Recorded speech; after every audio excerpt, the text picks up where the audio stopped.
अब से कुछ देर पहले आप महायुति की साझा प्रेस कॉन्फ्रेंस देख रहे थे, जिसमें बताया जा रहा है कि जीत का श्रेय जनता को जाता है, विकास कार्यों को जाता है, उन तमाम योजनाओं को जाता है जो महायुति की तरफ से राज्य में चलाई जा रही थी। दूसरी तरफ आप एक और तस्वीर देख रहे थे, यूपी को लेकर बीजेपी की प्रेस कॉन्फ्रेंस भी हो रही थी, जिसमें बताया जा रहा था कि कितनी सीटों पर बीजेपी ने जीत दर्ज की है। लेकिन महाराष्ट्र की जीत की चर्चा आज बहुत जोर शोर से हो रही है, क्योंकि महाराष्ट्र वो राज्य है जहां पर बम्पर जीत हासिल कर ली है महायुति ने। देखिए आंकड़े आपके सामने है, एक बार टैली पर आप नजर डालिए, उसके बाद हमारे साथ मौजूद खास मेहमानों का मैं रुख करना चाहूंगी। महाराष्ट्र की 288 सीटों का जो हिसाब किताब इस वक्त सामने आया है, उसमें बीजेपी प्लस 229 सीटों पर बढ़त बनाए हुए है और ये लगभग फाइनल टैली है। कांग्रेस प्लस की बात करें तो 53 सीटों पर बढ़त बनाई हुई है, आदर्श 6।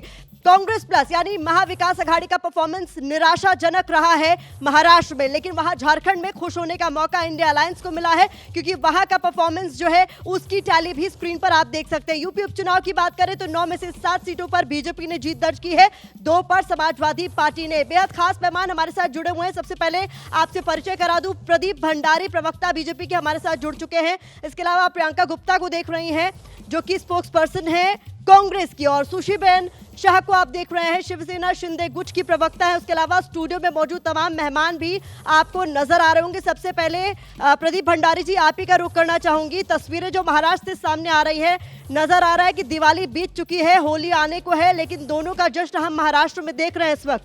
क्या जीत के फैक्टर्स आपको लग रहे हैं जो आपके पक्ष में रहे?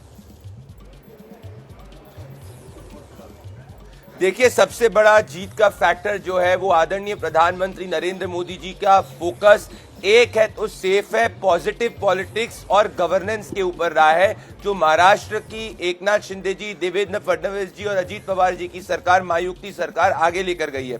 देखिए, पूरा अगर कैंपेन आप स्टडी करेंगे तो हम क्या बात कर रहे थे? हम ये बात कर रहे थे कि महाराष्ट्र को $1 ट्रिलियन इकोनॉमी बनाएंगे। हम ये बात कर रहे थे कि लाडकी बहना के तहत महाराष्ट्र के अंदर 2 करोड़ से ज्यादा महिलाओं के खाते में हम पैसे डालेंगे, जिससे कि उनका जीवन शैली बेहतर हो सके। हम ये बात कर रहे थे कि महाराष्ट्र के अंदर 50% ज्यादा FDI आएगा। हम ये बात कर रहे थे कि महाराष्ट्र के अंदर इंफ्रास्ट्रक्चर का सबसे ज्यादा डेवलपमेंट है। और ये लोग किसकी बात कर रहे थे? ये लोग बात कर रहे थे वोट जिहाद की। ये लोग बात कर रहे थे सज्जाद नुमानी के साथ मिलने की। ये लोग बात कर रहे थे धार्मिक रूप से आरक्षण देने की। तो महाराष्ट्र के समाज ने कहा कि हम समाज को बांटने वालों को नहीं चुनेंगे, हम समाज को जोड़ने वालों को चुनेंगे, हम विकास करने वालों को चुनेंगे। इसीलिए प्रधानमंत्री नरेंद्र मोदी जी के लीडरशिप में हमने ऐतिहासिक बहुमत पाई है। 3 पॉइंट्स बस बोलूंगा। पहला, कोई भी पार्टी ने अभी तक महाराष्ट्र के इतिहास के अंदर इंडिविजुअली 3 बार 100 से ज्यादा सीट नहीं लेके आई है। भारतीय जनता पार्टी की इंडिविजुअली सीट्स उद्धव ठाकरे जी, शरद पवार जी और कांग्रेस पार्टी के कंबाइंड सीट से ज्यादा है। दूसरा,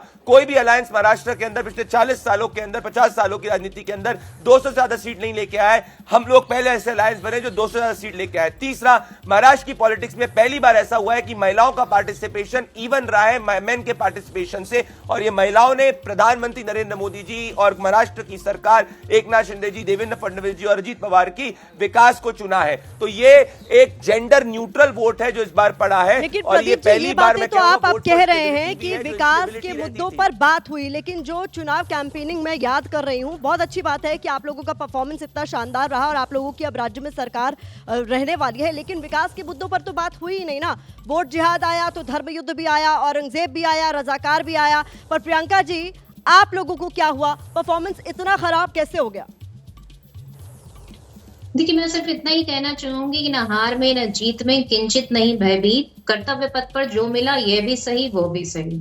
मैं सिर्फ इतना कहूंगी कि आज मैं झारखंड की जनता को धन्यवाद देना चाहती हूँ, जिस तरह से उन लोगों ने वहां पर किसी तरह की फूट डालो राजनीति को नहीं आने दिया, जिस तरह से उन लोगों ने, जिस तरह से एजेंसियों का दुरुपयोग किया गया, वो पूरी तरीके से खारिज कर दिया गया। मुझे लगता है कि जनता ने पूरी तरीके से जजमेंट जो दिया वो साफ करता है कि हर जगह कटोगे बटोगे की राजनीति नहीं चलती। और रही बात वायनाड की, तो मैं एक बार वायनाड की जनता को भी धन्यवाद देना चाहूंगी, आदरणीय प्रियंका गांधी जी को। नहीं, जहां आप जीते हैं प्रियंका, वहां का जिक्र करना अच्छी बात है, लेकिन जहां पर हार हुई उसको लेकर क्या मंथन किया जा रहा है? क्या वजह रही जिस वजह से इतना पुअर परफॉर्मेंस रहा? जाएगा और वास्तव में ये देखना होगा कि क्या कारण रहे हैं, उन पर मंथन भी किया जाएगा और उस पर चिंतन भी किया जाएगा और उस पर सोल्यूशन भी निकलेगा। परंतु आज जो भी जनता ने जनमत दिया है, मैं समझती हूँ कि उसके बारे में सोचना पड़ेगा और सोचेंगे हम। पार्टी पूरी तरीके से उसका डिसीजन लेगी और जो भी होगा सही उसके सारे अनुसार काम किया जाएगा। ठीक है, सुशीबेन शाह, मैं आपका रुख करना चाहूंगी। आप लोगों को लेकर तो कहा जा रहा था कि आप लोगों की लड़ाई असली नकली की है, और जब प्रेस कॉन्फ्रेंस करने आए देवेंद्र फडणवीस तो उन्होंने कह दिया कि जनता ने बता दिया कि असली कौन नकली कौन, नतीजों में वो रिफ्लेक्ट हो रहा है। नमस्ते और सभी को नमस्कार। मैं पहले तो महाराष्ट्र की जनता के नतमस्तक होती हूँ और खूब खूब धन्यवाद देती हूँ कि आज महाराष्ट्र की जनता ने महायुति को एक अभूतपूर्व विजय दिया है। देखिए मेरी बहन, धनुष्य बाण हमेशा हमारे साथ था।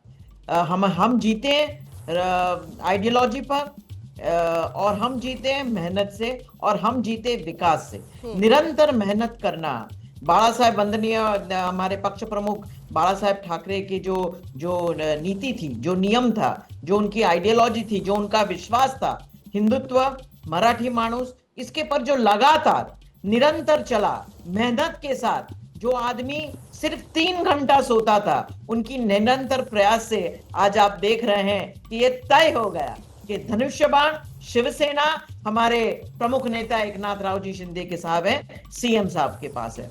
आप देखेंगे लाड़की बहन, लास्ट विधानसभा से 6% वोट महिलाओं को बढ़ा है, और ये 6% वोट जो बढ़ा है वो सारे के सारे उनके लाड़के भाव हमारे सीएम एकनाथ राव जी शिंदे, फडणवीस। मैं आपको माफी के साथ रोकना चाहूंगी, आप अपनी बात आगे जारी रखिएगा।